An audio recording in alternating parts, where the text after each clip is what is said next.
Bom dia a todos a mais uma aula de fenômeno. Bom dia a todos a mais uma aula de mecânica dos fluidos. E continuaremos no capítulo 6, no item, e iniciaremos o item 6.4, correlações semi-empíricas para cisalhamento.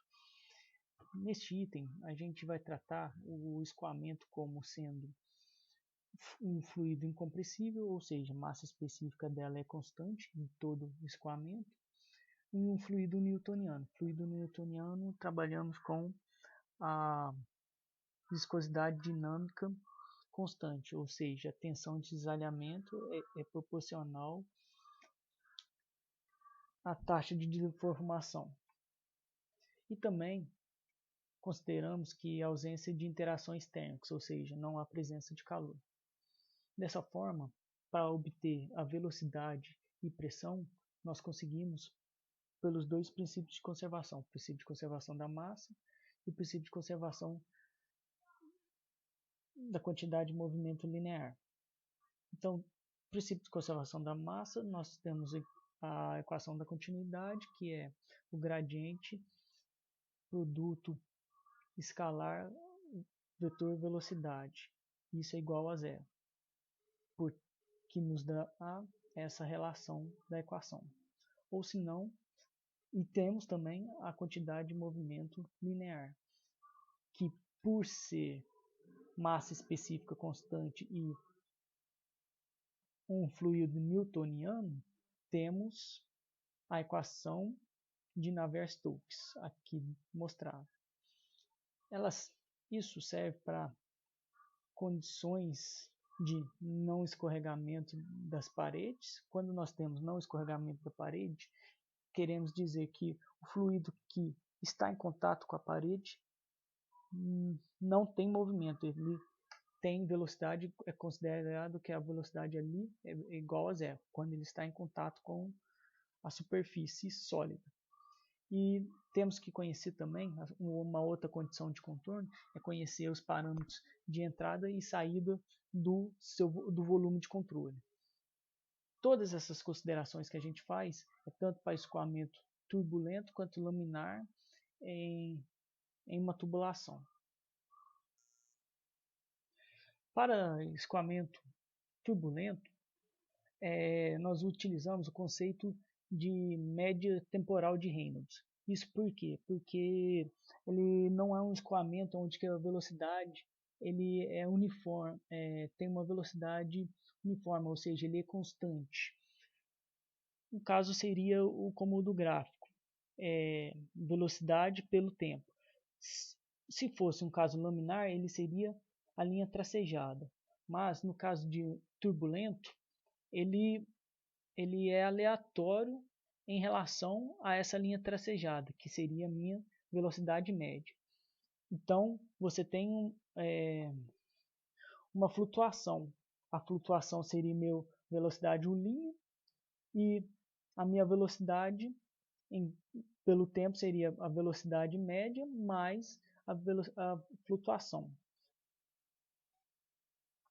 que é dado, a velocidade média é dada da seguinte forma: 1 sobre t, integral de t até zero, da velocidade u em relação ao tempo. Esse t é um período de amostragem. Esse período de amostragem ele tem que ter, pode ser de até 5 segundos para gases e água. E aqui demonstrando novamente, U é igual a U traço mais U'. U traço quer dizer que é a minha velocidade média e U' é a minha velocidade de flutuação. Então, para escoamentos turbulentos, a gente tem a seguinte definição para a velocidade, na hora que nós formos utilizar a velocidade para entrar na equação da continuidade e na equação de Navier-Stokes. A primeira consideração, definição que nós temos que fazer é que a flutuação média ela é igual a zero. Por quê? Porque 1 sobre o tempo integral de tempo de t até zero, 1 menos o traço dt, o traço dt sai para fora da integral, porque ela é uma constante. Então você fica com u dt. O dt é o quê? É o traço. Então fica o traço menos o traço, que é igual a zero. Então, ou seja, a média da flutuação é igual a zero. Esse é o primeiro definição que nós temos. A segunda, o valor médio do quadrado da flutuação não é nulo. Valor médio do quadrado da flutuação. Observando, isso é um valor não nulo. E esse valor, por que eu falei do flutuação ao quadrado, flutuação média ao quadrado? Porque isso aí é denominado como intensidade da turbulência, que vamos ver mais à frente por que serve. E o valor médio do produto de flutuações não é nula, ou seja, a velocidade da flutuação em relação ao eixo x vezes a velocidade da flutuação em relação ao eixo y é diferente de zero. E a média da flutuação em relação ao eixo x com a flutuação da pressão é diferente de zero. Fazendo uma consideração que quando a gente vai fazer a turbulência nós não temos só a velocidade que ela é aleatória com relação ao tempo. A pressão pode também ser aleatória, como é representada a velocidade. Aqui, no caso, em vez de ser um U, seria o P de pressão, aqui P', e teríamos aqui um P traço, tendo da seguinte forma, então, para pressão em regime turbulento, P igual a P barra mais P', tendo que P barra é a velocidade média e P' é a flutuação da pressão.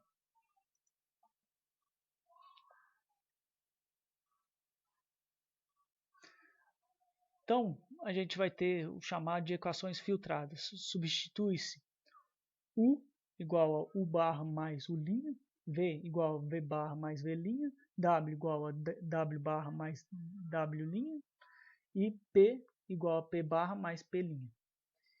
E efetuando as médias temporais na equação da continuidade e quantidade de movimento, vai surgir o seguinte, e utilizando as definições que foram mostradas no slide anterior, que a gente vai ficar somente com a derivada de U barra em relação a x, derivada de V barra em relação a y, derivada de W barra em relação a z.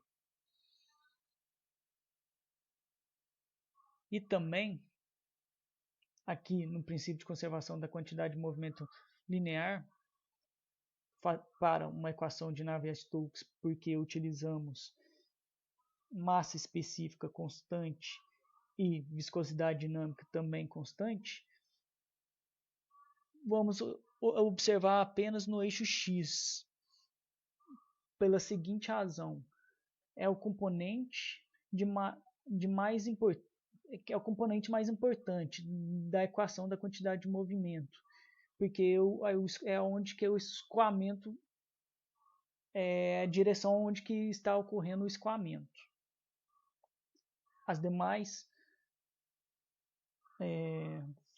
velocidades não são tão importantes quanto a U barra, que está na mesma direção do escoamento. Então, ficaremos com a equação dessa seguinte forma, tendo que derivada em relação a x do viscosidade dinâmica de derivada de U barra em relação a x, isso aqui é conhecido, vocês já sabem, como tensão newtoniana. Mas aparece mais um outro termo que é relacionado a tensão turbulenta, que para o caso em que é derivada em relação a x, é U' traço, U' ao quadrado médio, que foi mostrado para vocês na definição que isso aqui não é igual a zero. Portanto, nós temos que as demais expressões ficam da mesma forma: tensão newtoniana e tensão turbulenta. Tensão newtoniana e tensão turbulenta. Aqui é tensão luminar e aqui é tensão turbulenta. Aqui a tensão turbulenta, para efeito matemático, ela representa a minha aceleração convectiva. E essa razão é pela qual aparece a massa específica, essa massa específica, e não tensões, mas eles têm efeito matemático de tensão. Para modelos newtonianos viscosos propostos, nós temos que velocidade no eixo y e no eixo z, ou seja, o v e o w são iguais a zeros. Então, possuímos apenas a velocidade u, que vai em direção ao eixo x. Mas esse u varia em relação a r, se for em 3D, ou em relação a y, se for em 2D. Portanto, ficaremos com a seguinte equação de Navier-Stokes. Rho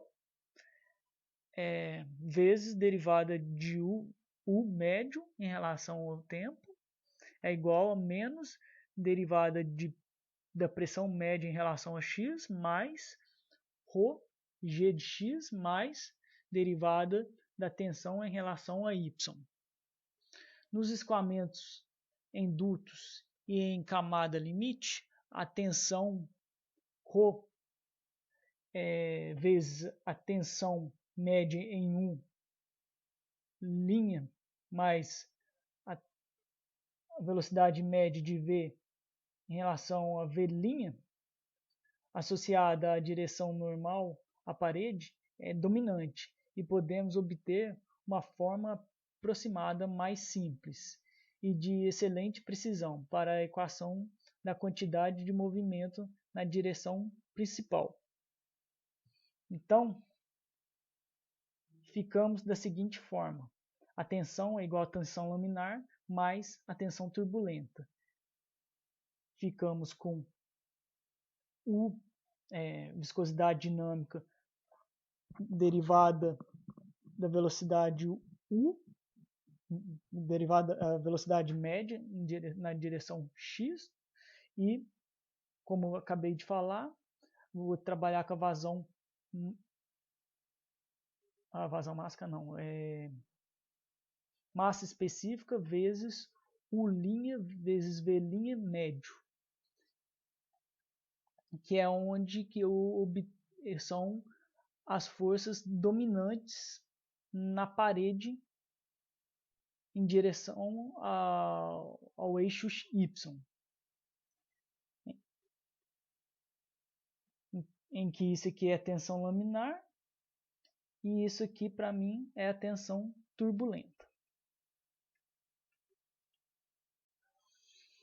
Aqui nesse slide podemos observar as distribuições típicas de velocidade e tensão de desalhamento no escoamento turbulento, próximo às paredes, pois é onde que temos a região da camada limite, que é próximo sempre de uma região sólida.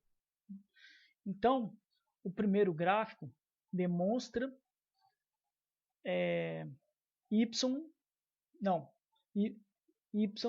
em função da tensão, e aqui y em função da velocidade. A primeira coisa que podemos observar é que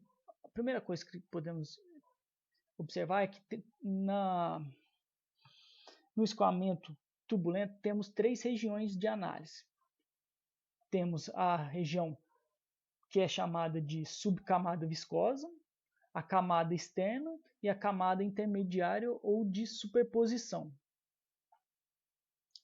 A camada viscosa é aquela região onde que as tensões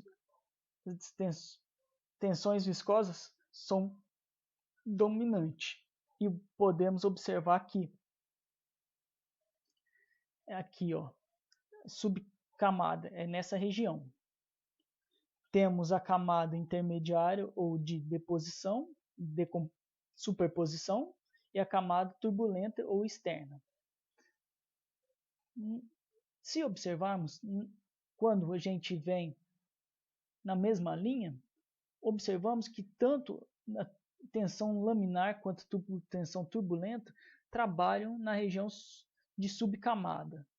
E quando ela começa a entrar na região de na camada intermediária, você começa a ter a maior parte de tensão turbulenta e a tensão laminar começa a diminuir, chegando até o ponto que ele chega na região de camada turbulenta externa e somente tem tensão turbulenta, não tem mais a região de tensão laminar. A composição das duas, a soma das duas tensões, tensão laminar e turbulenta, me fornece a tensão média, que a gente daqui por diante vai desaparecer com essa barra em cima e chamar apenas de tensão. E observar que essa tensão ela atua até onde tem a camada limite, que é representado por y igual a um ΔX. Delta é a maior comprimento, maior altura da camada limite. Portanto, vamos agora separar cada camada e estudar em cada camada o que acontece em cada camada. A camada junto à parede, mais próxima à parede, obtemos que por Prandtl, em 1930, ele deduziu que a velocidade do escoamento U em relação à direção X, ela é independente do ΔX. Esse delta, não esquecer que é a espessura da camada limite, ou é a altura da camada limite. Então, se ele não depende da espessura da camada limite, o U é apenas função da viscosidade dinâmica, da tensão na parede, tensão de cisalhamento na parede, da massa específica e do valor da altura com relação à referência que é a sua parede.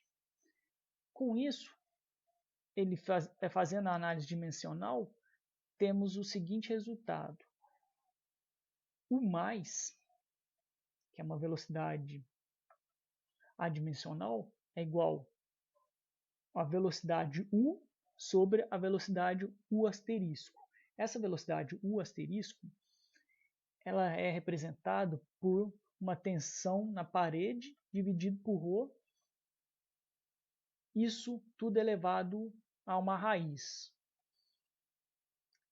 Ela teve esse nome de velocidade de atrito devido que a unidade dela é de metros por segundo, mas ela não é uma velocidade do escoamento.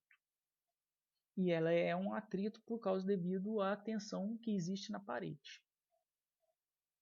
Então, isso aqui, U sobre U asterisco, é um valor adimensional, que é igual a uma função que está correlacionado a y vezes U asterisco dividido pela viscosidade cinemática.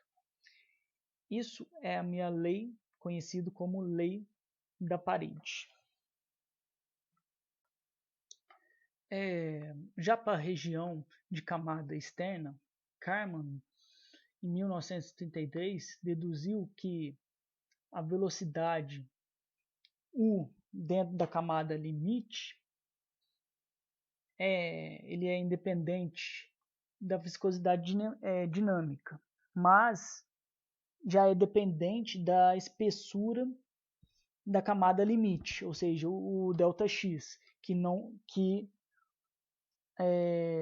para a subcamada já a espessura da camada limite era independente. Portanto, as propriedades que são envolvidas nessa região são as seguintes: a diferença da velocidade corrente menos a velocidade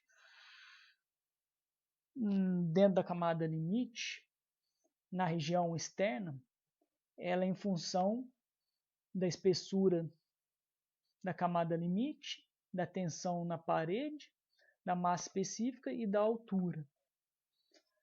Da análise adimensional, chegamos à lei da diferença de velocidade, que é o que? É a velocidade da linha de corrente menos a velocidade U na camada limite, dividido tudo por U asterisco, que foi explicado anteriormente, que é tensão na parede dividido pela massa específica, isso tudo na raiz quadrada. É em função, então, de Y sobre delta. Essas duas equações, a equação na camada externa e na equação na subcamada, junto à parede, mostras precisas para uma ampla variedade de escoamento turbulento, experimentais em dutos e camada limite.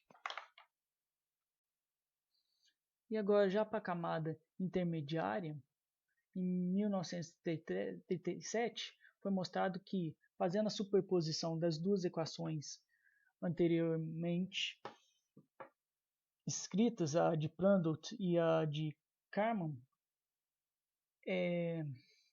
eles dão um valor bem próximos, valores que a gente pode considerar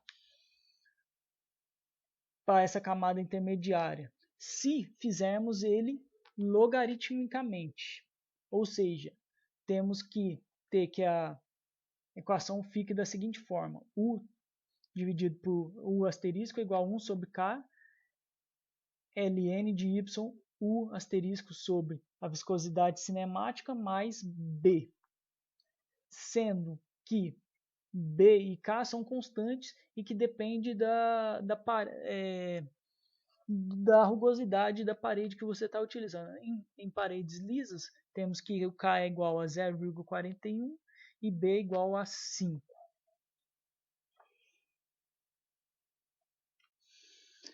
A lei interna de parede ela é utilizada para U mais entre 0 e 5, ou seja, Y mais entre 0 e 5.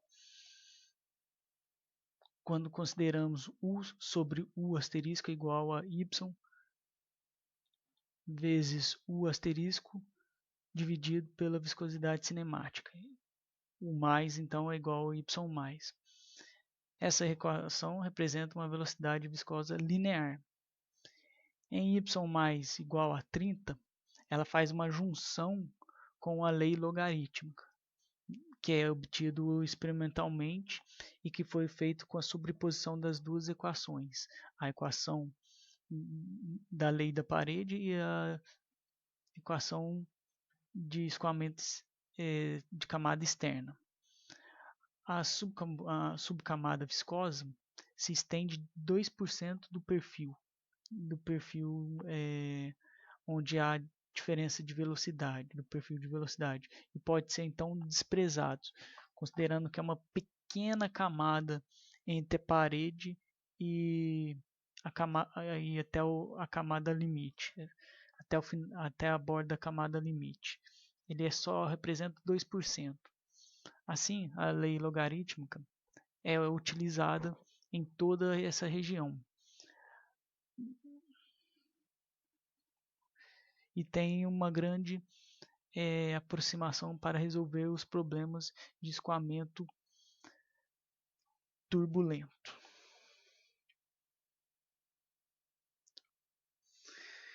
Então, verificando experimentalmente o que a gente tem com as equações que a gente obteve de camada interna, externa e intermediária, observamos que essas equações têm uma grande vantagem para escoamento turbulento próximo a uma parede, ou seja, dentro onde que tem região de camada limite. A primeira equação, onde que é camada interna, ela é bem funcional entre y mais de 1 a 5, como já foi falado. Depois, esse y mais, ele pode ser bom até 30 igual a 30, que se representa 2% da subcamada viscosa. A partir daí, o que vem a ser de fato usual é utilizar já a equação 2, que é a superposição logarítmica da equação da lei externa com a camada limite interna. Então, utiliza a equação que é uma reta, posteriormente chegando no perfil de lei externa. Observamos que aqui a gente tem quatro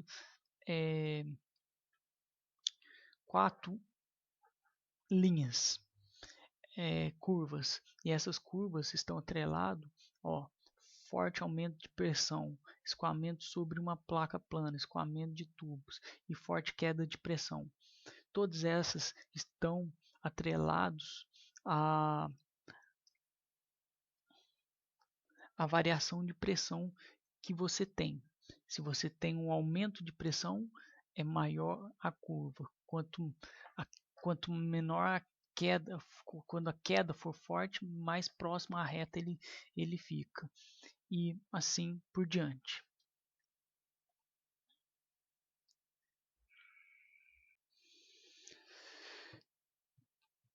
Como a gente já falou de todas as camadas que tem em um escoamento turbulento, agora entramos no item 6.5. Trabalhamos com o que? Com o escoamento em um tubo circular, em que já o perfil de velocidade já está totalmente desenvolvido, ou seja, não estamos trabalhando aquela região de entrada da tubulação, onde tem o comprimento de entrada e o perfil de velocidade ainda vai se desenvolver, já está totalmente desenvolvido. Então, temos do princípio de conservação da massa a equação da continuidade se considerarmos um escoamento incompressível, e com isso observamos que a velocidade em 1 é igual à velocidade em 2, porque trabalhamos com áreas iguais da tubulação. E do princípio de conservação da energia, a energia devido à pressão mais energia cinética mais a energia potencial na seção 1 é igual a energia de pressão mais energia cinética mais energia potencial na seção 2, mais a perda que tenho de 1 até 2, menos a altura da bomba mais a altura da turbina. Nesse caso, como é uma tubulação, a gente não considera que há um meio que possa fornecer energia ou retirar energia. Então, não há perda por bomba, altura de energia por bomba e nem por turbina. Apenas energia na seção 1 e na seção 2 e a quanto de perda que você tem de uma seção até outra seção. Consideramos na energia cinética alfa igual a 1 se trabalhamos com escoamento turbulento e alfa igual a 2 se trabalhamos com escoamento laminar. Porém, como é um escoamento totalmente desenvolvido, de 1 até 2 o perfil de velocidade não muda, ou seja, a velocidade em 1 é igual à velocidade em 2, ou seja, podemos cancelar essas duas parcelas, como mostrei aqui.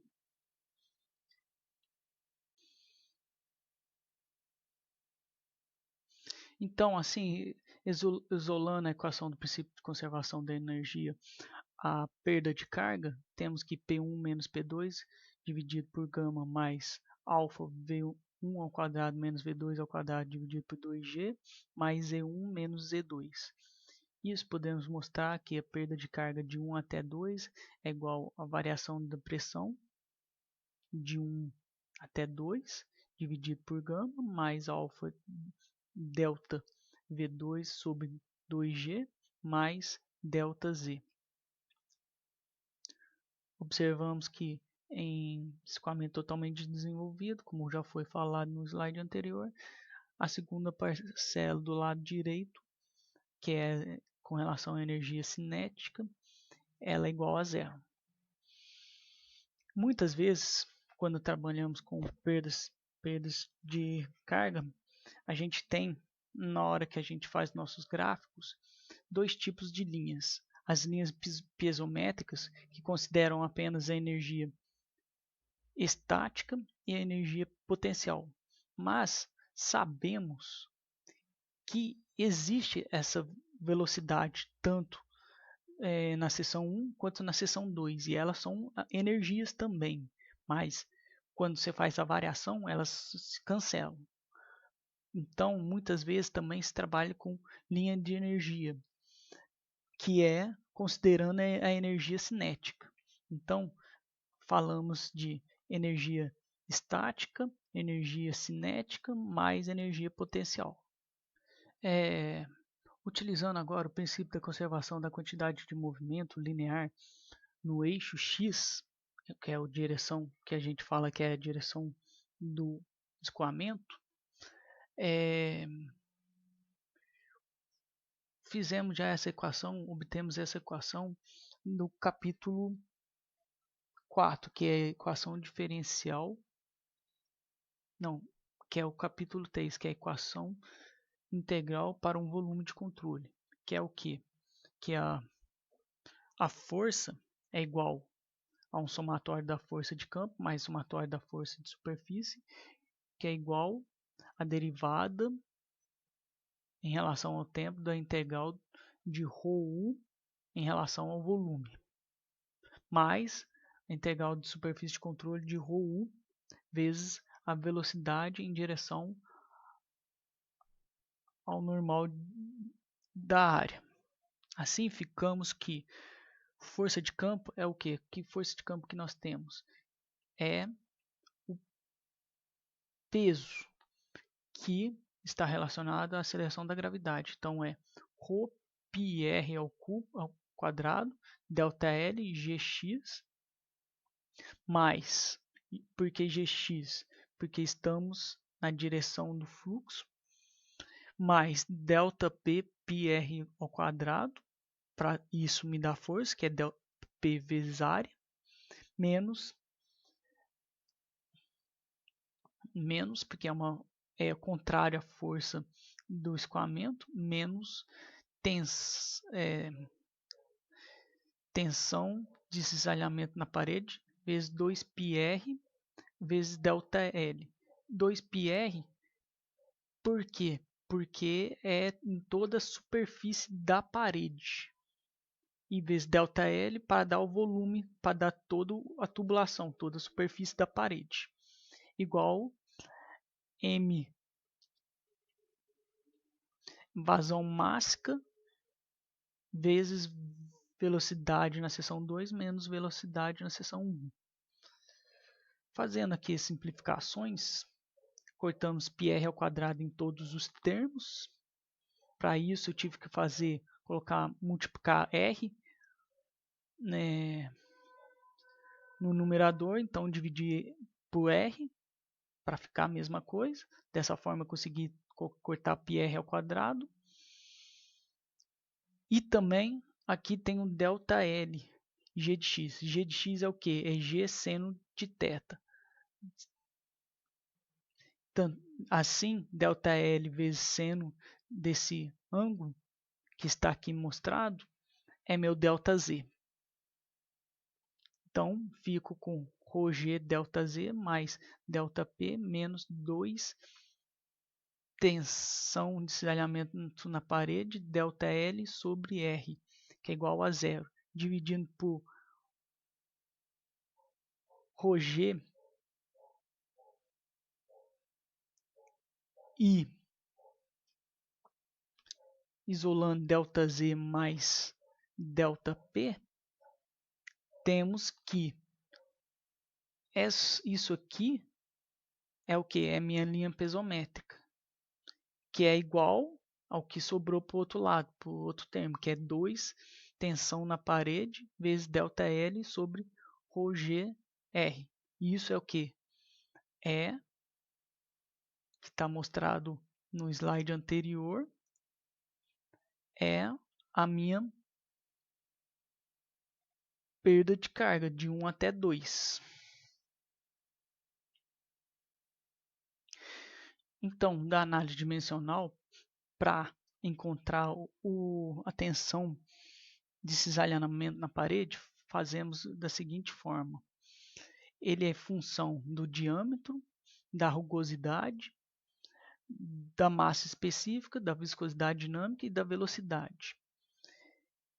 Fazendo a análise dimensional, encontramos que é 8 vezes tensão na parede dividido por ρv, que é igual, isso nós chamamos de fator de atrito de Darcy, que é função de Reynolds e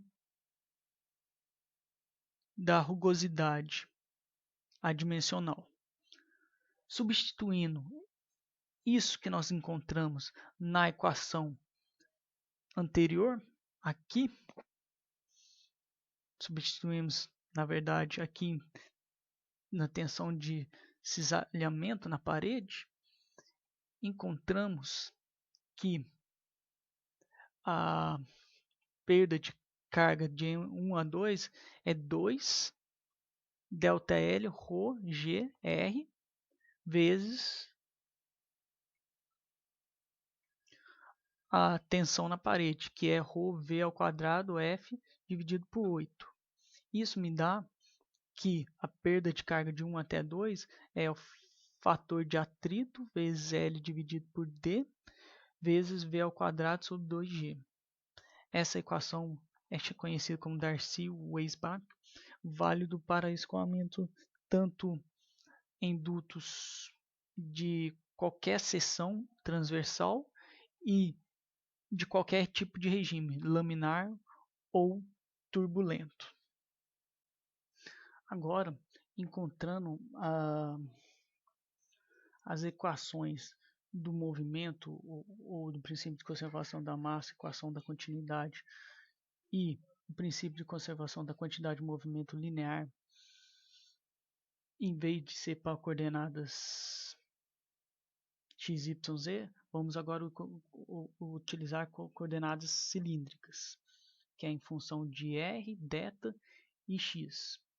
Então, para o princípio de conservação da massa, as coordenadas cilíndricas ficam dessa forma aqui representado, considerando que não há giro nem variação circular, a velocidade em relação a θ é igual a 0. E o escoamento é totalmente desenvolvido, ou seja, a velocidade u não varia com x, somente a velocidade u varia somente com R. Então, dessa forma, ficando o segundo termo e o terceiro termo do princípio de conservação da massa são excluídos, ficando somente com o primeiro termo. Então, 1 sobre R, derivado de RVR, dividido em relação a R igual a zero. Então, sabemos que se integrarmos, fica RVR é igual a uma constante. Se R é igual a R, que quer me dizer o que? R quando estou na superfície da tubulação. Quer dizer que eu não tenho velocidade nessa região. Por quê? Porque é o local onde que não tem escorregamento devido à condição de aderência. Quando sempre digo para vocês que quando o fluido está em contato com o sólido, a velocidade dele é zero, é a condição de aderência. Então, velocidade R igual a zero. E VR, é uma constante. Então, portanto, eu tenho que VR é igual a zero.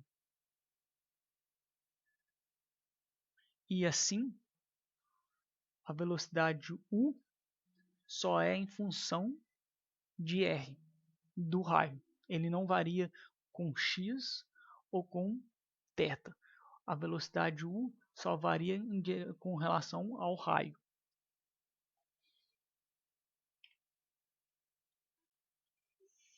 E para o princípio de conservação da quantidade de movimento linear em coordenadas cilíndricas, temos o seguinte. Essa expressão que encontra-se no apêndice D do livro do White, que eu não vou chegar a desmiuçar para vocês não. Então, aqui o que nós temos? Que a velocidade U ela não varia com relação a x, ela somente varia com r. Então, essa parcela aqui é igual a zero.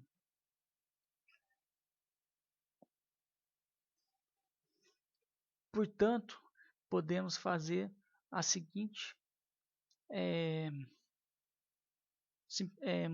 simplificação. Isso vai para o lado esquerdo da equação, porque eu quero saber a minha tensão de cisalhamento. Então, é igual a pressão menos ρg x seno do ângulo, desse ângulo aqui, de g com relação a esse ângulo. Então, por que apareceu esse x? Porque eu estou colocando a derivada. Então, aí aparece um x. Isso não é uma função de r, é função apenas de x. Então, integrando a equação acima e utilizando as condições de contorno, que é o que? É a condição de aderência. Quando R é igual a R, temos que R, quando é igual a R, nós não temos velocidade. R, velocidade igual a zero. Então, substituindo aqui, 1 sobre R, ΔP mais ρg ΔZ sobre ΔL.